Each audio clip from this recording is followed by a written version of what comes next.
നിങ്ങളുടെ ഫേവറേറ്റ് സീരിയലുകൾ ടിവിയിൽ വരുന്നതിന് മുൻപേ സൺ നെക്സ്റ്റ് ആപ്പിൽ കാണാം. ഇനി എല്ലാവർക്കും മുൻപേ കാണൂ. ഇപ്പോൾ തന്നെ സൺ നെക്സ്റ്റ് ആപ്പ് ഡൗൺലോഡ് ചെയ്ത് സബ്സ്ക്രൈബ് ചെയ്യൂ. കേസിന്ന് ആകാശിനെ ഒഴിവാക്കണമെന്ന് പറഞ്ഞ് ശ്രേയ മേഡത്തോട് ചാരു കാല് പിടിച്ച് പറയും പോലെ പറഞ്ഞു. എന്നിട്ട് ശ്രേയ മേഡം ചാരുവിന്റെ മുഖത്തും ദേഹത്തും ചൂട് ചായ ഒഴിച്ചു.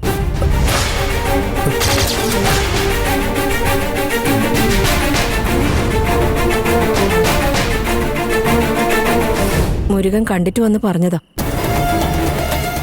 എനിക്കും രാജേന്ദ്ര സാറിനൊക്കെ നല്ല വിഷമമായി. അഹങ്കാരോ ശ്രേയ മാഡത്തിന്. ദേഹത്തൊക്കെ ചായ ഒഴിക്കണമെങ്കിൽ എത്ര കട്ടിയുള്ള മനസ്സായിരിക്കും ശ്രേയ മാഡത്തിന്.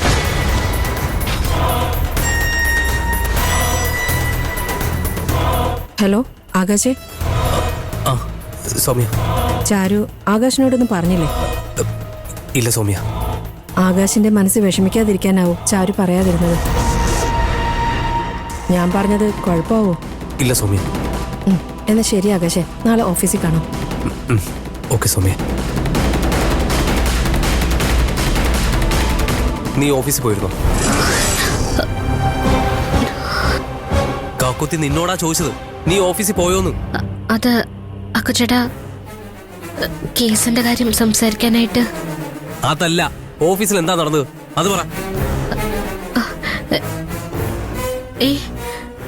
ഒന്നും നടന്നില്ല.